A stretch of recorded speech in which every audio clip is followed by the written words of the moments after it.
everyone, welcome back to Screamers. I'm Maya and I'm here in the studio with Honor and Jessie as we are entering the business end of the season. So without further ado, let's get into it. We finally know who's going to be at the Champions League final in Lisbon. Me? All of us. This weekend was the second legs of Chelsea, Barcelona, Arsenal, Lyon. Both teams needed a bit of a comeback, although admittedly, Sunday, some of us were distracted by other footballing matters. So before we get into the women's, Honor, not a great result, but how was Wembley? It was really good, to be fair. It was an amazing atmosphere. The Forest fans came out in full force and there was a massive empty stand where the Man City fans couldn't sell all their tickets. So that was cool. Despite that result, it was a good day in general for Forest as the women were promoted to the Championship. Yeah, we'll touch on that a little later. We're going to dig through some of the results from the third tier. But yeah, should we get stuck into the Champions League? Let's before we celebrate your glorious Sunday, Maya, I do think we should start with Chelsea, who in terms of comebacks needed, theirs was mountainous of a task. Yeah, so I was at the game, as you know. Yep. Obviously, I didn't think they were going to do it. and I felt kind of confident in supporting Chelsea because I felt also confident in the knowledge that Barcelona were going through. But I have to say, I didn't expect a 4-1 scoreline. No, the first 15 minutes, actually, I thought Chelsea started I think even the first really 25, well. first 30, like it was down in their third. It's just that Naomi Girma actually was getting that ball down the left-hand channel quite successfully to Sunday Baltimore. Yeah. But then they just couldn't finish. No. Whether it was Sunday Baltimore trying or whether she was crossing it, they just weren't able to link that up. Like they weren't connecting. kind of looked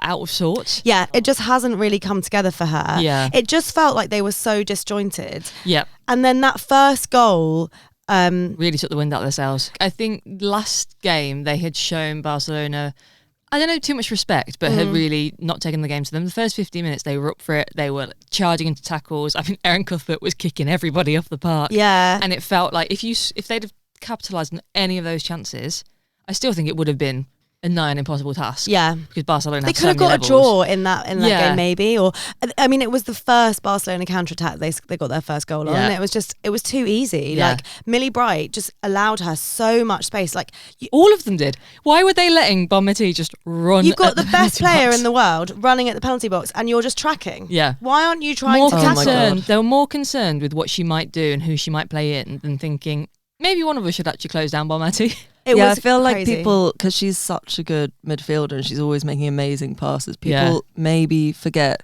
that she can score a flying goal. Yeah. Absolute rockets as well. Like, that was a rocket into the top of the net. Totally, and Millie was right there with her. Yeah. She had all the time in the world as well to pick her spot and just absolutely smash it. And then after that, Barcelona just decided we're going to have some fun then, aren't we? Exactly. It kind of felt like they had been sitting back for the first sort of half an hour, and the first goal came and they were just like, oh, actually, fuck it. Yeah, sod it. Like, we've flown all the way here. We might as well have some fun.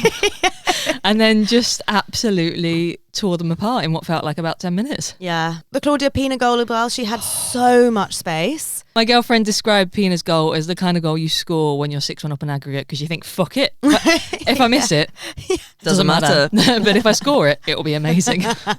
With the freedom of being so far ahead on aggregate. Yeah. What do you guys think? Do you think compared to obviously the Emma Hayes era, if we think back to last season, it was a really narrow defeat. It's kind of by one goal. What has changed? It's not what I was expecting, to be honest, because I like all the stuff we said, obviously we were horribly wrong, but all the stuff we said about like their mentality having gone invincible this season, when they were coming into this game last year, it was a period of a really hard time for them. Like they had been losing games in the WSL, they'd been knocked out of the FA Cup. They'd lost the Conti Cup. So they already were coming into it without full confidence. They've come into this with full confidence. So actually, I'm like so surprised. Like I'm not surprised that Barcelona have beaten them, but I'm surprised they've beaten them 8-2. Yeah. Obviously, Barcelona was still another level above last season, but it felt like the levels were starting to close. Like they were starting to be, you could see the development and the work. We were fools. Yeah. And this is why we're optimistic. Smashed. Yeah. It's like that gulf has been smashed wide open again. Yeah. Like after the game, I was watching on TV, Karen Carney's just was A, fuming, but B, she said something like, I just don't understand why the loss was this bad. You know, Barcelona are great and they have so many levels and they have so many players, but I don't understand how we're this bad. Yeah. I think that summarises it for everyone, really. Yeah. Like, how? Yeah. Would you think there's any positives for Chelsea to take from that game? Like anything at all? I think to me, I thought the one silence is deafening. I think the one thing I was pleasantly surprised by, if you think back to Hannah Hampton, maybe last season or season before, having a battering like that in the first half, her head would have gone and she would have, like, the mentality would have dropped. And actually, I thought she made some great saves in the second half. Did concede again, but I thought her resolute nature in the second half was actually maybe really promising, both for Chelsea and for England. Yeah, that's a really good point. That's what I was thinking about through the game. I was thinking, God, I hope this doesn't affect Hannah Hampton for England. But yeah, no, I think you're probably right. She got very close to a clean sheet in that second half. Yeah. But yeah. What? Why are you laughing? What do you mean we don't measure clean sheets in the second half? No, yeah, we do portions. We do portions of clean sheets. And it was a great goal by Captain to sort of get a late consolation. Yeah, I love that for her. So yeah, Chelsea didn't overturn their deficit, but I hear a little team in red did. Go on, are you still Best high on in my life? Honestly, I slept so badly last night because I just had so much adrenaline. Like we were watching at our friend's flat. There was like 8 of us there, and we all just went crazy. I think. I will be honest. I caught very little of the game because same. I was looking up flights to Lisbon for most of the second Liverpool men were playing at the same time, so I was watching that and in tears in the pub. But I did manage to watch some of it when my girlfriend was showing me it on the phone, watching alongside in a pub full of Liverpool fans. Very good of her. That's actually crazy she did that. But should we get into the game itself? Yeah, I mean, I just think it all came together for us. Like, Chloe Kelly looked incredible. She was putting such amazing balls in. Like, I don't know, I think before the game, I believed, we beat Lyon 5-1 in the 2022 Champions League group stage, which I've never forgotten.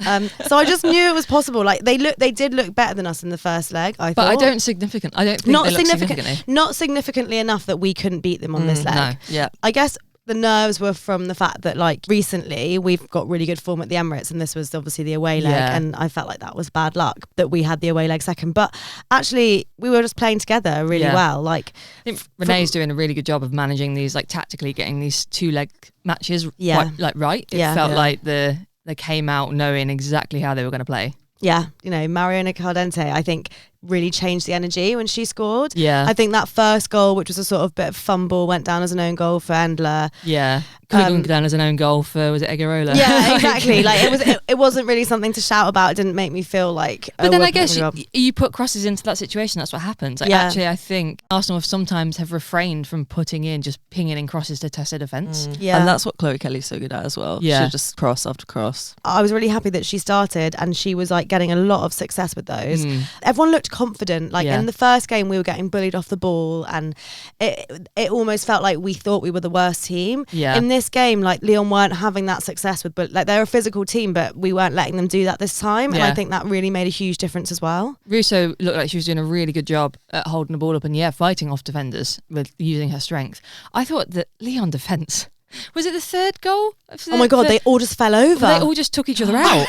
And there was one point you could see one of them, I can't remember who it was. It might actually have been Endler, the goalkeeper, looking around almost like they were debating, like, there's so many Lyon players on the floor. There must have been a foul here. I know, it was like banana skins. It was actually so crazy. I did see that. Endler was like... something must have gone wrong here, because why are you all on the floor? Just for the easiest finish in the world. But it was a great finish from Russo. But the build up to that was pretty mad. It's just quite weird how bad they looked and how ineffective some of their star players were. I mean, Dumournet obviously got a consolation goal, but again, didn't seem to have much impact on the game. Maybe the pressure got to them. I don't know. They didn't look like the same team as last week, to be honest. And I think actually sometimes going into the second leg as the underdog, it kind of releases you from that pressure, so you can play a bit more freely and be a bit more brave. And I think that's what happened to us yesterday. It was just so... I'm so happy. So I dropped a bomb on flights to Lisbon. Obviously, I'm now very poor. Yeah, but. Yeah, first time in 18 years, like, it's going to be amazing. I think, and regardless of what the result ends up being, it's going to be amazing to see an English team in the Champions League final in person. Because, exactly. There's I've been to the past few, but not seen any English teams out there. There's going to be a whole bunch of us. So I've got massive FOMO, guys. Yeah. It's going to be... Still come. You could still come. It's quite funny. Yeah, my girlfriend and I had tickets booked for ages, and then all of a sudden we've got 8 people coming with us. It's going to be a fun old group trip. I just think for Arsenal fans as well, like we haven't had like really big success for over sort of 5-6 years, like no offense to the Conti Cup. So it just feels like such a massive build for the team. It feels like finally we're like getting back to something, or we're building and we're getting better. And I know there's people that will say that we've had an easy road to the final, but you know, Lyon are the most successful team ever in this competition. Like I think it really means something, and it's like, I'm just so happy. And then also lots of matches across the football pyramid this weekend. So should we start with the WSL quickly? Yeah, let's run through it. I mean, I think Crystal Palace versus West Ham, that is the true meaning of the word to be hammered. Big baller game. It's hammer time, There's never been a more accurate use of a hammering than that. Poor old Palace. Poor old Palace. I mean, they went into this game knowing that a loss would seal their relegation fate. And... yeah, I think after they conceded the first goal, it was gone. It's a shame because I feel like they, you know, whether or not they get relegated, I don't think they deserve to lose in that manner, because I think all season long they've been putting in really good performances. So it's a shame.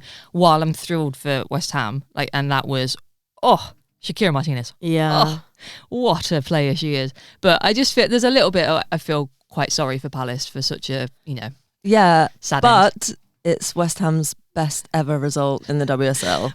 Honestly, but I know, like, sorry Palace, but this is huge for West Ham. Yeah. They've been building so much this season, and for so long we've just been talking about, okay, West Ham, they're just stagnated. They have no ambition. Blah blah blah. The coach is not working. The transfer is not working. It's finally come together. Biggest victory in the WSL of all time. Shakira Martinez is the first West Ham player to score 4 goals in a WSL game. I know I bang on about her a lot, but now the world is seeing. I hope magic. she stays next season. I really hope so as well. It'd be so good for the league if she does. Yeah, exactly. Because I mean, West Ham are pushing for 5th now, which is just unprecedented. Yeah. And then Vivier, oh my God, what a goal! What a season she's having. Because I mean, in previous seasons, obviously she's a really talented player. And she's had an incredible career. But I think in previous seasons, she's just not always had that link up. And not always had a cool head. In a lot of moments. There's a real calmness to her this season, actually. Yeah, exactly. Before, she'd be rushing finishes and kind of taking pot shots. And this time, her link up with Ueki, her link up with Martinez, she now is joint top in the WSL for goals and assists. That's mad. What? Like, what? That's crazy. What season she's having. Anyway, huge for West Ham. Sorry, Palace. Huge game. Yeah, and then elsewhere it was a double header for Liverpool Tottenham yesterday, men's and women's, and that was I don't know, it's kind of difficult, I think, for teams who are in both in Liverpool and Spurs' situation at this time of the season, because you're not playing for anything. I think you're almost just using it to figure out what you start working on in the summer, and what Liverpool need to start working on is to stop bloody conceding own goals, because that feels like the 4th in the last month or so. It's really, really not good. The one hold on to your hats, everybody. Jess Naz. Wow, okay. Is, I think before, when she's been called up for England, we've all been quite surprised because it's never felt like she's been anything other really than fast. Actually, in the past couple of games I've seen her play for Spurs, it feels like, I don't know if it's been like a change in coaching, those runs are actually now impactful. She's actually making stuff happen. She's not just sort of speeding up the wing and then it's flittering to nothing. She's actually having an impact. That's great. So it's like almost like, okay, this is the Jess Naz that everyone has promised for so long. Yeah. This is 2 weeks in a row praising Jess Naz, which unprecedented. Yeah, I'm feeling a little bit faint. But it was an okay. It was quite a fun match to watch, mainly because there was pretty crap defending on both sides. So it was, again, sort of like Spurs Villa last week. It was very end-to-end I stuff. actually love it when defending is dead, because it means goals. Yeah, games are exciting. Yeah, I mean, there was like 4 great chances for Liverpool right at the end of the first half, which could have easily put them to bed. But yeah, it was a fine game. It was a fine. So obviously yesterday was a very football full day, which means we didn't really get to watch much of either Everton Brighton, which ended up 3-2 to Brighton, last gasp, the key to Paris winner. Yeah, nice Great goal. opening goal from Sarah Holmgard as well. Sarah, honestly, I just think quietly having a really brilliant season. And Manchester City beat Leicester 1-0. Great Keating performance, lots of lovely saves. But guys, Greenwood's back. Hemp's back. Tell a friend to tell a friend. This is crazy. And it's not like they came on for like 3 minutes at the end. They came on 60 minutes. Proper, return to football. So they're going to peak at the perfect time, guys. Oh, it's happening. But yeah, elsewhere, what was really, really exciting and why I paid absolutely no attention to the Man City match was the championship title race. It's coming down to the final day, and not just to the final day, it's coming down to one single head-to-head match. So yesterday, London City Lionesses, going into the matches yesterday, London City Lionesses were 2 points ahead of Birmingham, and they are playing each other on the final game of the season. London City Lionesses were playing Durham, Birmingham were playing Newcastle. So I was figuring out, I had almost a piece of paper with all the different, okay, so if Birmingham win and London City Lionesses went, okay, that's still fine. It could still go down to the last end. If they draw, mad. And Durham went 1-0 up against London City Lionesses. Oh my God. I had them on 2 screens, and then Birmingham went 1-0 up. I was like, this is perfect. And just keep the last sort of 20 minutes of those 2 games. Oh my God, it was some of the most exciting football I've watched in weeks. I mean, I'd be really happy, honestly, to see either of those teams come up. I think Michelle Kang would have a crash out for the ages if London City Lionesses don't get promoted this season. But it's going to come down to the final day of the season, next Sunday at St Andrews, Birmingham versus London City Lionesses. You're going to be there. I'm going to be there, pint in hand, hanging probably. I'm going to be in daggers. You're in daggers. And I'm deciding between the two. Come on, Maya. They're Come to currently the dark side. It's actually quite nice. They both really want me to go. See West Ham make history. You come and do it. Think of it as opposition research for next season of the UWCL. Do you really want to go all the way to Birmingham? It's a fast train, though. It's a very fast train. It might actually be quicker than getting to Chiggy. Yeah, on the district line. That's slow pace. You might as well walk. And then there was also the end of the 3rd tier of the pyramid at the end of the season at the Women's National League. And there's some joy in the studio, isn't there, Anna? There is joy. So Forest secured their promotion from the Northern Premier Division, and from the Southern Premier Division, Ipswich Town also secured their promotion. Wow. Yeah. So both teams are going up to the Championship now, which is really Nice. exciting. I think 2 teams who have built massively in the women's side over the past few years. So really, really exciting. Yeah. Middlesbrough also won their division in the Women's National League. So it's lots of really cool stories. I mean, Bournemouth had an incredible season and they win their league as invincibles. There's been some real stories. Been a big season, yeah. Throughout the 3rd tier. So stuff is really promising the whole way down the pyramid. And yeah, gonna go see some Forest games. I can't wait. So as you may know, every week we choose our Screamer of the Week, the best goal in our eyes from across the women's game. I think I won last week, guys. I think I might have won again. It's an honest supremacy at the moment. Yeah, what can I say? I'm playing the game. To topple her off her perch. Go on then, Anna. Who are you picking this week then? Okay, I have to give a shout out to the whole of West Ham United. Shakira Martinez, amazing goals, 4 of them. Mm-hmm. Plus Emma Harry's first goal for West Ham. Yep. That was brilliant. But I'm going to go with our queen, Vivia Sayi. Yeah. What an absolute belter. What a rocket. That was such a goal. Crazy. It's like she just looked at the goal and was like, yeah, go on. It's like we were saying about Barcelona. When you're up that many goals, you just try things. Yeah. And it came off. Also, Bonmati's goal, I just thought was so well taken. Obviously, defending is dead, but it was brilliant. The centre-back in me weeps at the state of defending this weekend. Who are you picking, Maya?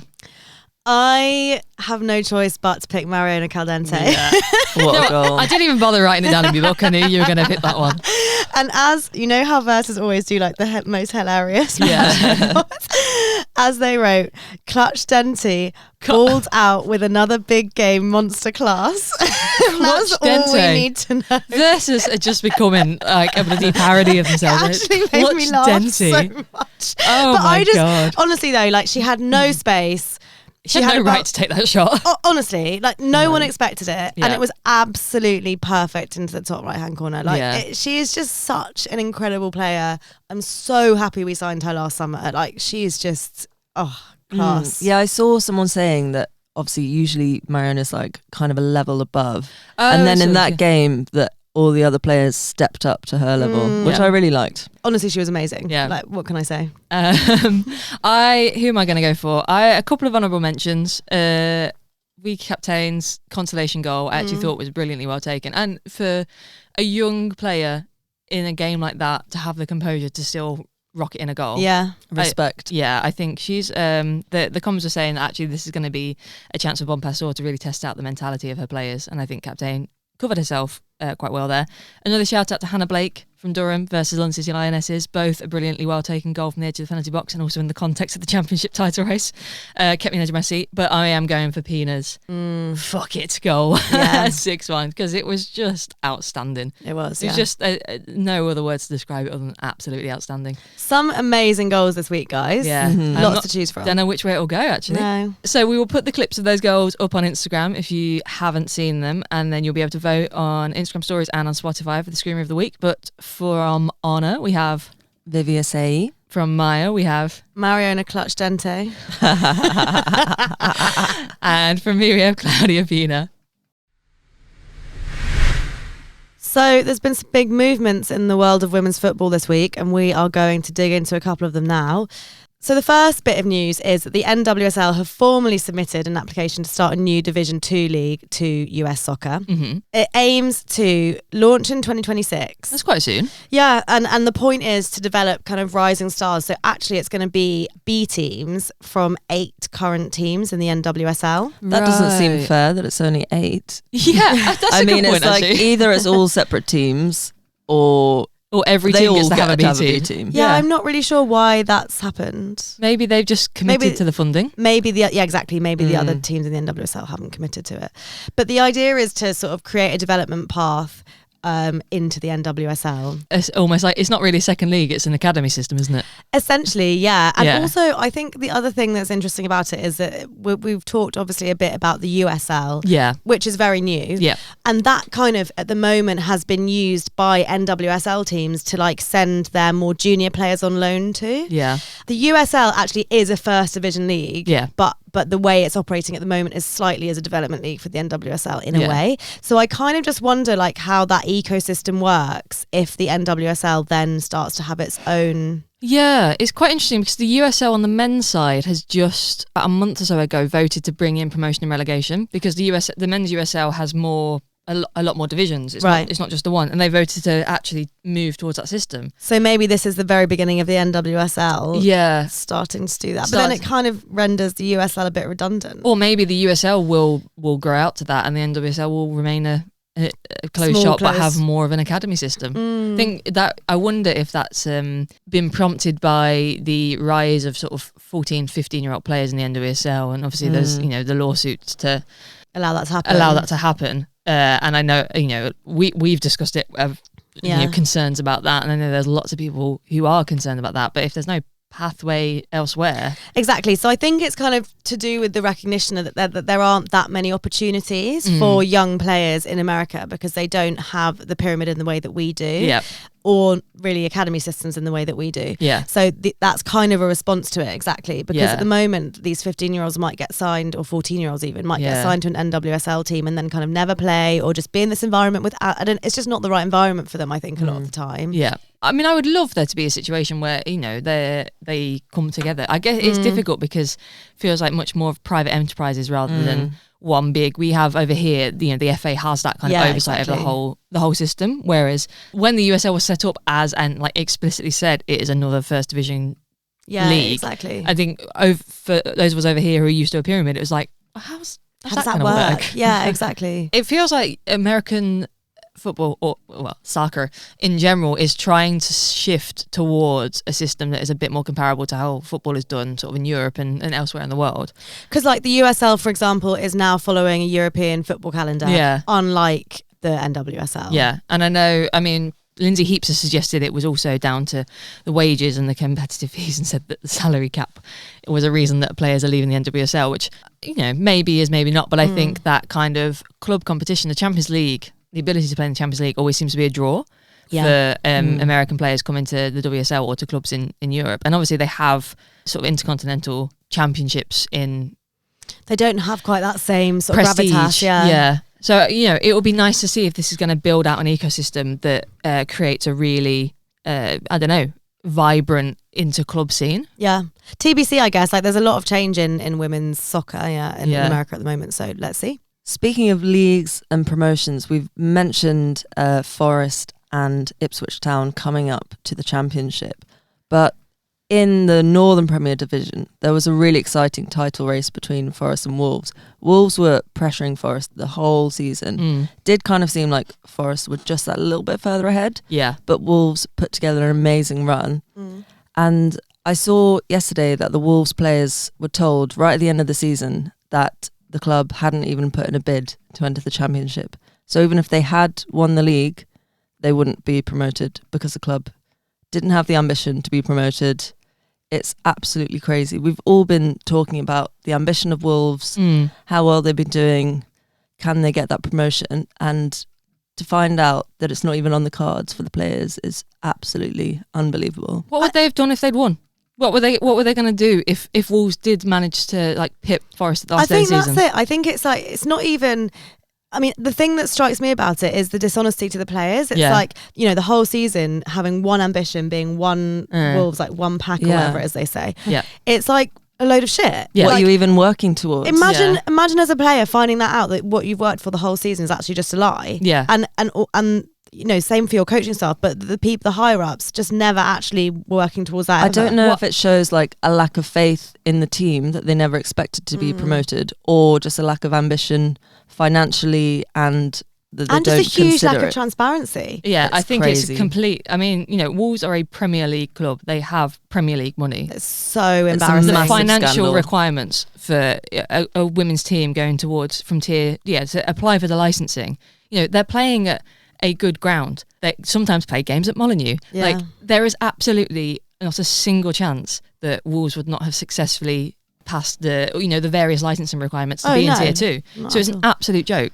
No, it's just it beggars belief, actually. I think it's so embarrassing that a Premier League club would treat their women's club this way. Yeah. I can maybe understand it, not the lack of transparency, but I can maybe understand it from a really small club like Leyton Orient, for example. But a club like Wolves, like that is, I just can't think of another word other than embarrassing. Especially after going so heavy on the one pack stuff. Literally. So, I mean, what was it, about a month or two ago, where they were celebrating the 50th anniversary of Wolves women, and to turn around and do this in the same season. Yeah, and if you think about the success of Wolves, like in the FA Cup, they had a really good run. Over the past few years, they've had great runs in the FA Cup, really good results. And I think, talking about Premier League clubs, and we see the likes of Bournemouth and Forest pumping money into their women's teams. Forest play every single game at the main ground, at the City Ground. Yeah. And it's just such a stark contrast to that lack of ambition. But we all thought, they're heading in a really great direction. Yeah. Why would you stay now as a player? Yeah, exactly. What is this going to do to that team now? And also not just to the team, to the first team, but Wolves, I think, has had so many of the Wolves squad have come through like the Wolves sort of youth tiers. Yeah. All of the girls at every single age level now. Why would what? It's just such a sign of disrespect to every level of that football club. Yeah. It's obscene. And it's really no skin off their nose to have done that application and to think that they could pay for that. Like, they're a Premier League club. Of course they can afford a women's team in the Championship. Yeah, it feels like there's been a lot of weird financial stuff with some clubs recently, hasn't there? I mean, Honor, you and I talked about Hull City last week. Yeah. Obviously, Reading's financial troubles meant that the women have... I can't even remember what league the Reading women are in now.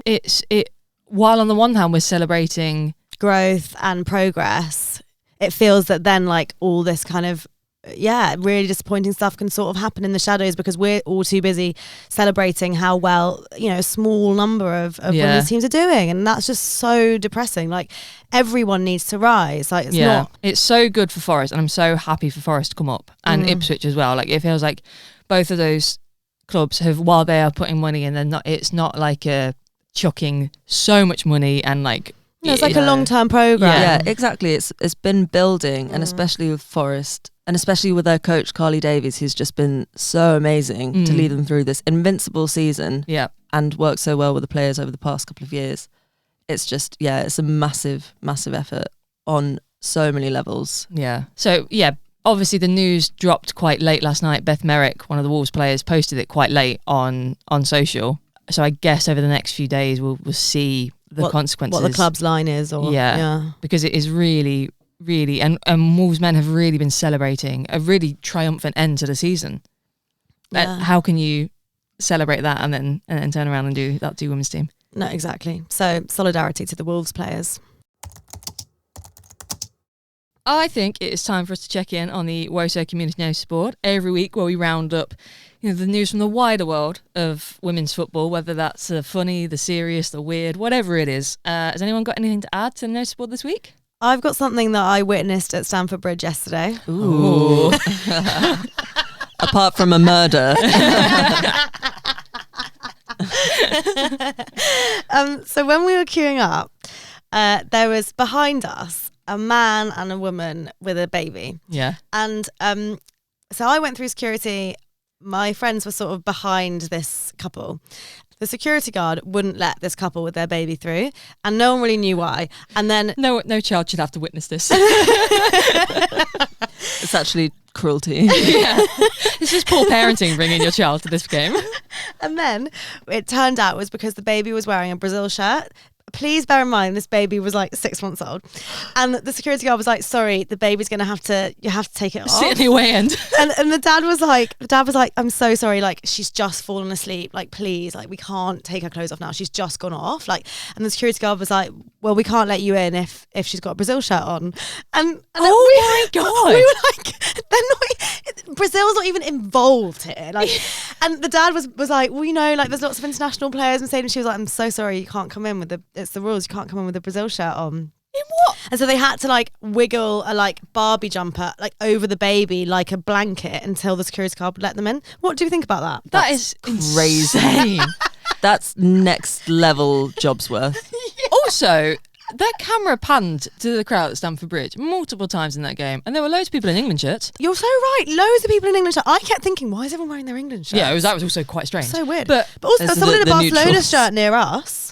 Oh, really? Yeah. I heard that. I saw that some Barcelona fans were getting turned away from trying to get into the Yeah, home I stand. wonder I if think she is wore really like good, she actually. might have worn a jumper to get in or something. But I was surprised. But this was like an actual baby, like a babe in arms. An actual babe in arms. That is, but yeah, where is the distinction? Why is an English shirt okay and a Brazil shirt on an infant? True. I don't think she's going to be, yeah, but rioting. A tiny baby. It was so weird. Oh my god, that is. This is what the notice board is for. That is unhinged. I always feel like they're like, okay, we need to make women's football more like men's football in that like we have to stop away fans in the home stands, but we have to really separate fans, and then they've just like taken it way too far. Yeah. You know who the real target is? It's not Barcelona fans trying to get to the home end. No. It's that child. It's a baby in a completely random, unaffiliated shirt. Sorry, she can't lift her own head. Doesn't matter. Doesn't matter. Honestly, deranged. I just feel some of the stories from Stamford Bridge this season. Between that, the bottomless hot dogs, like just Basil was brilliant, but just Basil's everything. Like it's becoming such a. Next season, we must be at that brunch. Yeah, we must. Well, we must be at that brunch, and we will invite the baby. The baby can come. Reparations. Baby in the Brazil shirt. Baby in the Brazil shirt. That is, I mean, wow. I'm not sure anything can top that, but I just wanted to give a shout out to the German fourth tier. Okay, we're going rogue today. Going niche. No, but there was a derby between Borussia Dortmund and Schalke in the fourth tier. Sellout crowd, 10,000 people went down to watch. Love that. It feels like there's been lots of stories coming out of Germany of games having massive crowds at all levels of the pyramid over there. I just thought that was really cool. Can't compare with a baby in a Brazil shirt, but you know. No, that is really cool. And you know, when I was in Munich earlier this year, I had a lovely stadium experience at one of the academy stadiums. You had a stadium experience at 2 stadiums, didn't you? Yeah. That's because my girlfriend navigated to the wrong one the first time. But I did have a lovely schnitzel and a beer. And actually, I should have just missed that game anyway. Yeah. Another murder. But look at us now. Owen, have you got anything to add on to the notice board? No.